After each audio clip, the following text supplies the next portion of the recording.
Beberapa bulan kemudian, hidup Yanto penuh dengan tekanan batin karena dia sering didatangi oleh arwah kedua orang tuanya.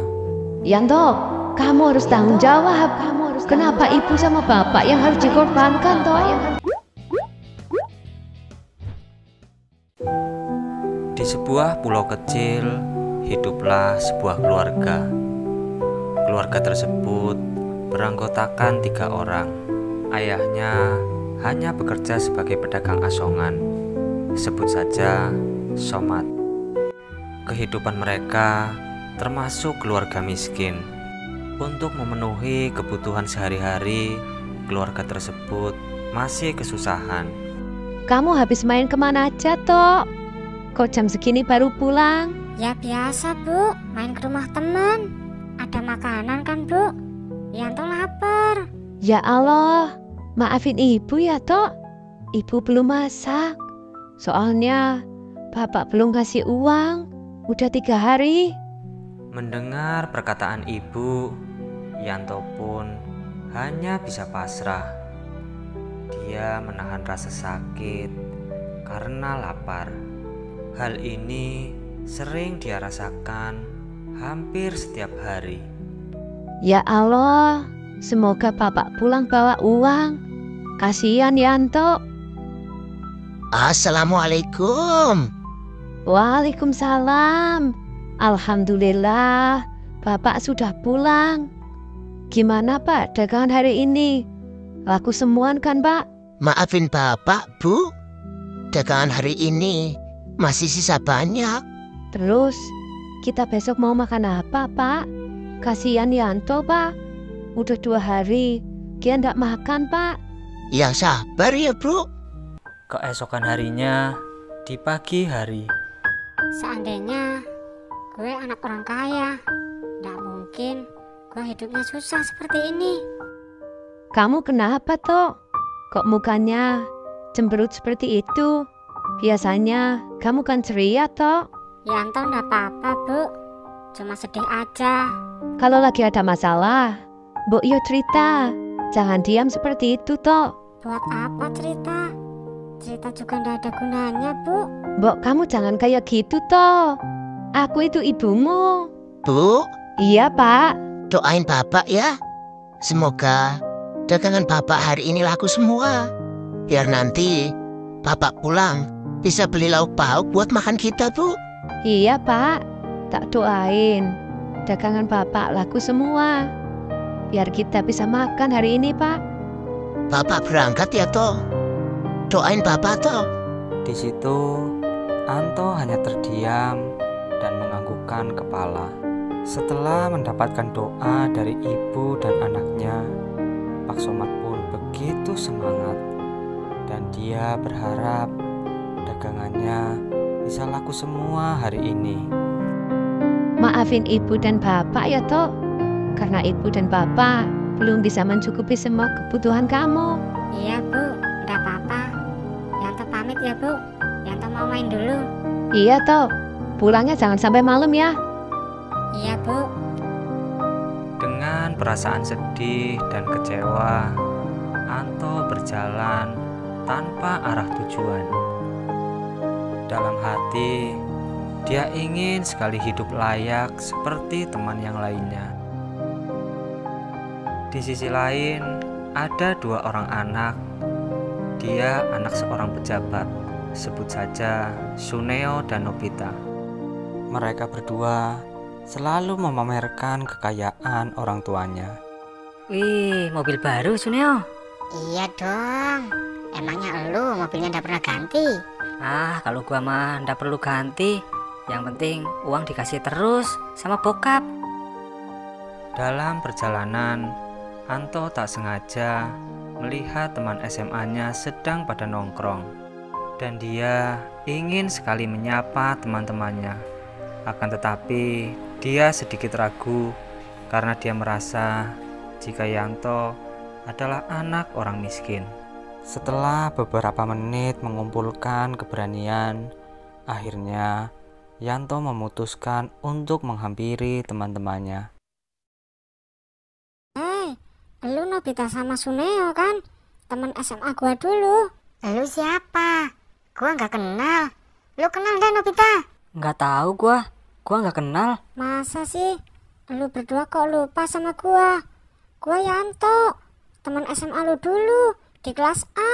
Ah, gua nggak kenal. Siapa lagi Yanto? Udah sana, pergi. Gua nggak kenal sama lu.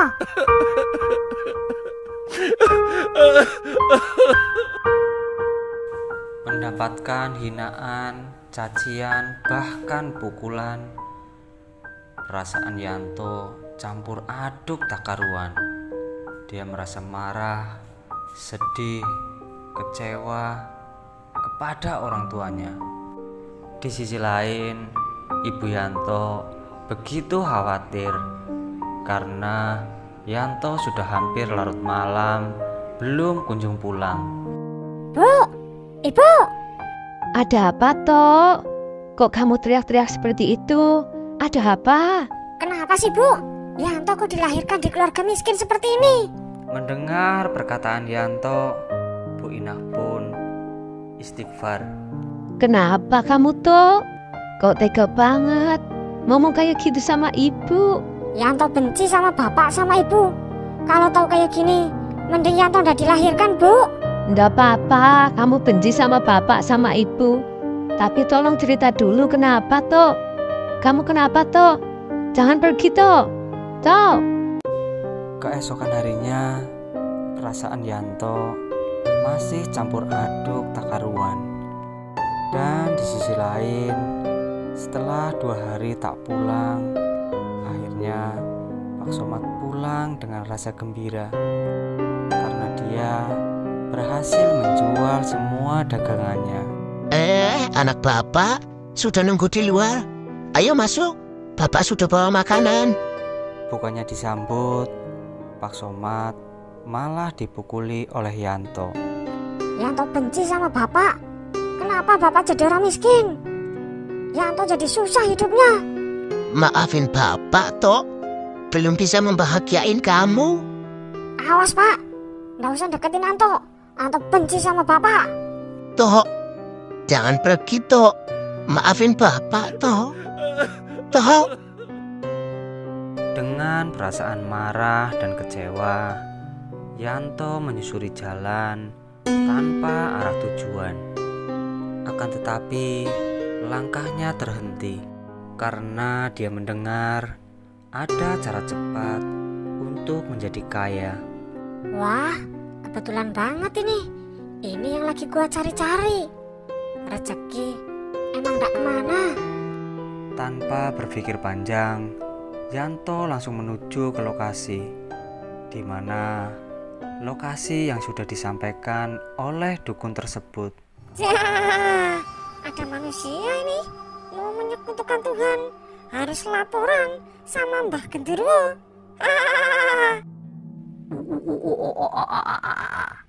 Sudah 3 minggu belum ada tumbal. Gimana ini pekerjaan Ocong? Bos, kita dapat mangsa, Bos. Kerja bagus, Cong. Lanjutkan pekerjaanmu, Cong. Lebih banyak tumbal, lebih bagus. Siap, Bos. Laksanakan. Ocong pamit dulu.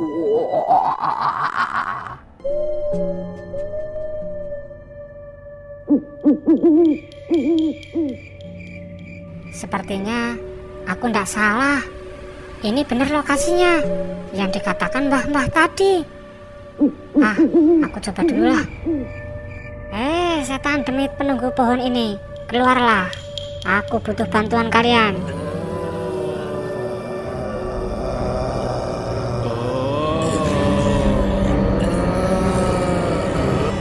Manusia, ada apa kau mencari saya? Setan, lu katanya bisa bikin orang kaya. Buat gua kaya, bisa enggak? Itu gampang, tapi ada syaratnya. Emangnya syaratnya apa aja? Gua pasti penuhin. Syaratnya, kamu harus mengorbankan kedua orang tuamu sebagai tumbal. Kalau syaratnya cuma seperti itu, aku langsung setuju.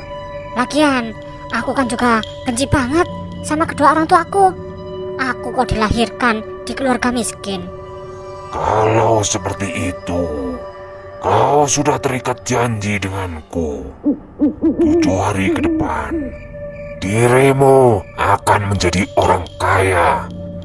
Tapi ingat, 7 hari kemudian, orang tuamu akan kuambil jadikan tumbal. Hahaha. Awas saja nanti. Kalau sudah 7 hari kok gua nggak kaya, gua tampol mulut lu. 7 hari kemudian, Yanto menjadi orang kaya tanpa memikirkan resiko apa yang akan menimpa keluarganya.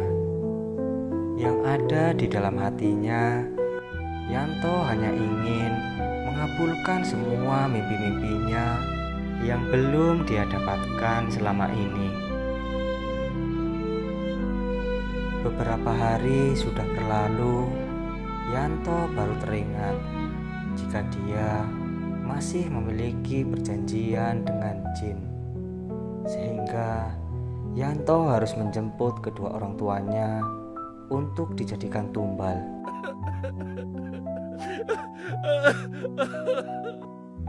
Yanto memang seorang anak yang tidak punya perasaan. Dia tega mengorbankan kedua orang tuanya demi kepuasan dirinya sendiri.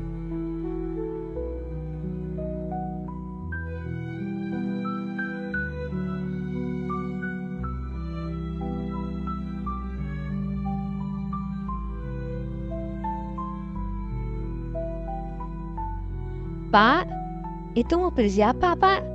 Mobil sebagus itu kok datang ke sini? Apa itu teman Bapak, Pak? Nggak tahu, Bu. Bapak nggak mungkin punya teman orang kaya, Bu. Orang Bapak orang miskin. Lah, terus itu siapa, Pak? Masya Allah, Yanto. Orang tua Yanto begitu kaget karena mereka tak pernah menyangka jika anak sematawayangnya akan pulang ke rumah. Kamu kemana aja, Tok, selama ini? Kok ndak pernah kasih kabar sama ibu? Ibu kangen, Tok. Udahlah, nggak usah nangis-nangisan kayak gitu, Bu. Ayo, Bapak Ibu ikut Yanto sekarang ke rumah. Dalam hati, kedua orang tua Yanto begitu bahagia karena bisa melihat anaknya sukses dan tidak lupa kepada kedua orang tuanya. Ibu ndak nyangka, Pak, kalau Yanto sekarang jadi orang sukses. Iya, Bu. Bapak juga nggak nyangka. Padahal Bapak nggak pernah doain Yanto. Kok bisa Yanto sekarang jadi orang sukses ya, Bu? Tapi Bapak ya ikut seneng, Bu. Lihat anak kita sukses. Udah, nggak usah ngobrol terus. Ayo masuk ke rumah. Iya, Tok. Tapi baju-baju ibu masih di dalam mobil, Tok. Udah, biarin, Bu. Nanti ada yang ngambilin. Emang enak, no, jadi orang kaya. Pagi-pagi udah nyantai, bisa ngelapin mobil. Coba kalau seperti dulu, gua jadi orang miskin. Makan aja susah. Yanto, udah jadi orang kaya sekarang. Masih inget nggak sama gua? Siapa lu? Gua Suneo, teman SMA lu dulu. Pergi sana. Gua nggak kenal sama lu. Najis gua kenal sama lu. Pergi sana. Seperti itulah Yanto. Sekarang dia mulai sombong. Ketika Yanto sedang santai di depan rumah, tiba-tiba bulu kuduknya merinding.